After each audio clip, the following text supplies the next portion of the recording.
Hello and welcome to Dad Got This, where we answer the tough questions like, can you make carne asada tacos on your Ninja Woodfire Grill? And why shouldn't you attack a taco? The second one is easy, because they take classes in shell defense.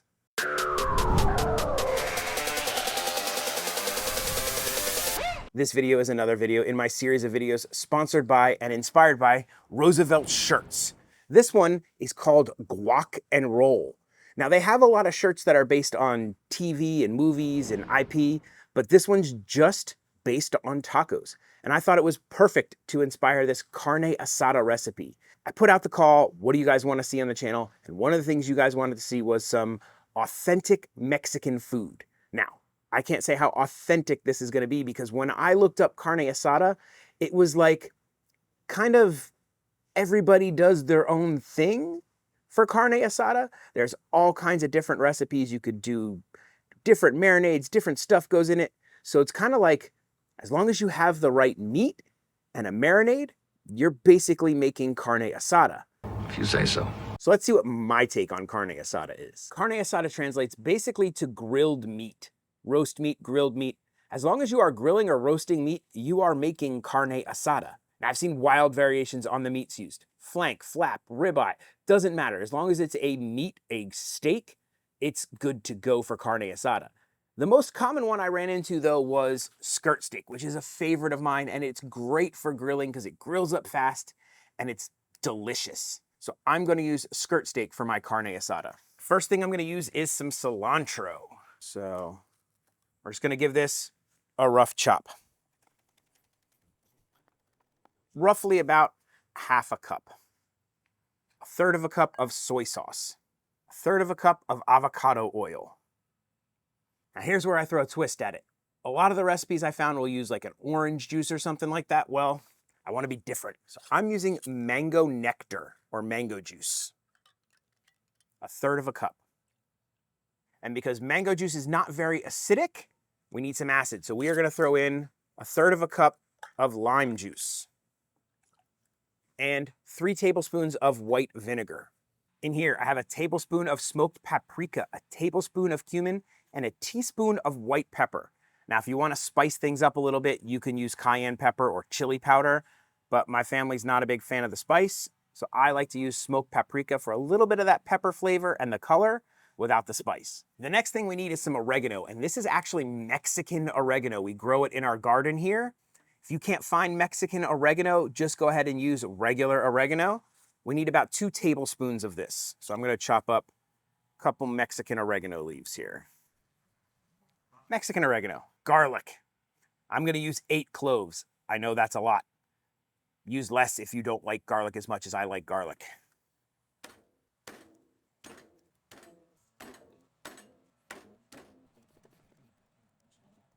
Garlic. Now we're going to go ahead and give this a nice mix. I'm going to check my skirt steak.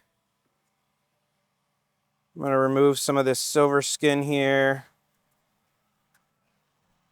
We'll leave the rest of that on there.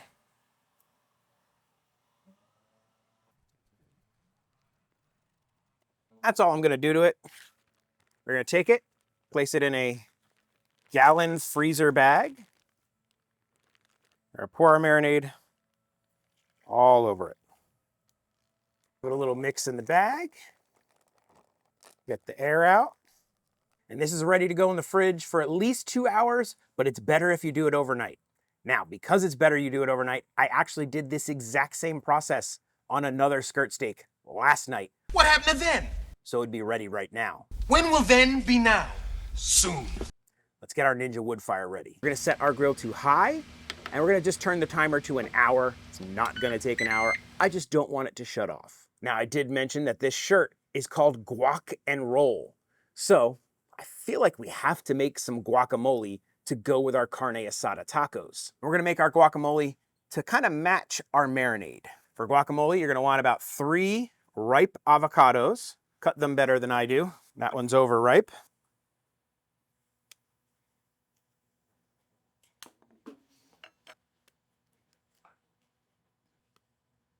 We're just gonna scoop these into a bowl, minus our overripe section.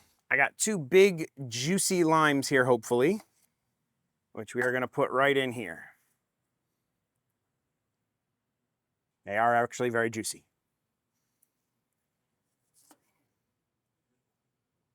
I got a tomato. We're gonna dice this bad boy up.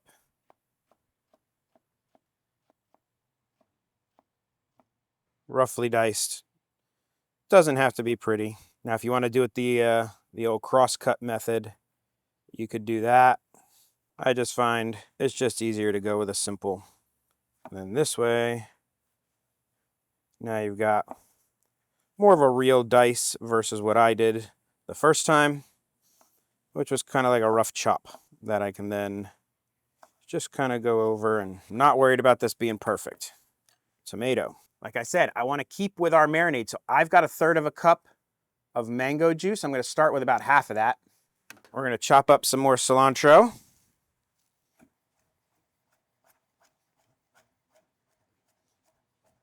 A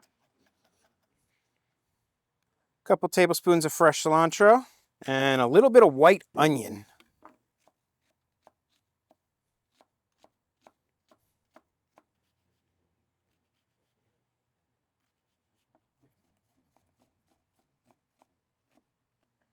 Couple tablespoons of white onion.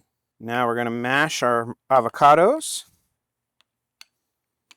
You can make this as chunky or as smooth as you like your guacamole. I'm going to go with a fork. I like the way a fork works sometimes. I like mine semi-chunky. We're going to hit it with a pinch of salt, tiny bit of black pepper. Give that another mix. And I'm going to go in with the rest of my mango juice because it's not too soupy. I'm good with this. Give it a taste. I really like that. The mango comes through and gives it a sweetness that you're really kind of not used to. It's really good at guac. We're gonna go stick this in the fridge. The wood fire is ready. It's time to take our marinated steak and grill it hot and fast. As you can see, I'm grilling it with the lid completely open, and I'm flipping spots when I flip it. So I didn't put it back in the exact same spot it was, because that spot has cooled down because the meat was on top of it. So I flipped it to a new spot.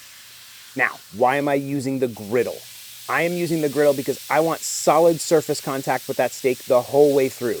That's gonna get me the most even crust. Honestly, the ribbed grate, all it does is give you grill marks, but it sacrifices nice crust in the areas that it's recessed. So it doesn't make any sense to me to use those. Now, to have openings on a propane grill or a charcoal grill allows the flame through and juices to drip down. It makes sense. On this, I'd rather just cook it on the griddle. Plus, we're gonna need the griddle for our tortillas in a minute. I'm also not cooking with the lid down because this is such a thin cut. I do not want to get convection cooking going. I just want direct heat so that we can bring it up to the right temperature and not overshoot medium rare. Now that cast iron weight is helping to put pressure down on the steak so we get even better surface contact, which is gonna give us an even better crust. So I'm flipping this steak quite often. You don't want it to sit too long on one side because that's gonna promote more gray band. The more you flip it, the more even cooking you're gonna get. I'm looking for a perfect 134 medium rare final temp, so I'm probably gonna pull this at about 125, 126 to allow it to rest and come up to its final temp. And I think we should get a really nice medium rare or medium rare rare, because on this cut of steak, you really kind of want it a little bit on the rarer side if you're willing to eat it that way, which you should be, because it's gonna be more tender and more delicious that way. All right, this sucker's done. It hit about 130 in some places in the middle. Now you gotta be careful when you're putting your probe in. When you first put it in, it's gonna read really hot because it's reading the outside of the meat. Keep pushing it in and then take the lowest temperature you get until you get through to the bottom and just kind of move through and look for that lowest temperature. That's the center. That's what you're looking for to know for doneness. We're gonna let this rest for about 10 minutes. Now I had a viewer ask, how do I clean my griddle? Because they're having a problem with things sticking to their griddle and it's not cleaning properly. My procedure is I get a paper towel, I get it damp, pretty wet, and then I wipe the griddle with that paper towel, steaming off any of the dirt and the grime. And then you could almost just wipe it with a paper towel. You don't even need to wash it with soap at that point. It's pretty much clean. But if you want to be completely safe, let it cool, wash it with some warm soapy water, dry it, and you're good to go. Now, mine I wiped because we are going to griddle some corn tortillas to go with this carne asada. Time to taste.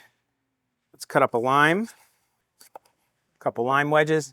See how this steak came out. Cut down the middle first. That is a perfect medium rare center. Now I'm going to show you how you cut this. Cut yourself off a slice. I like to cut it on a bias, nice and thin, like that. And I'll show you why. So there's one in that direction. This is the grain of the meat. The grain of the meat is running in this direction. So I cut across the grain. If I cut with the grain, I'll show you the difference. So this is a piece cut with the grain. If I try to pull that apart, I almost can't. Now if I take this piece I cut across the grain, it just pulls apart like nothing. So when you're chewing versus chewing this one, it's chewy. Got to cut across the grain for your final cut. Let's try just the steak. That is fantastic. That crust is wonderful. It gives a nice charred flavor to it. You taste all of the spices. You taste the mango juice. It's got a hit of acid in there. That is absolutely perfect. Let's make a taco.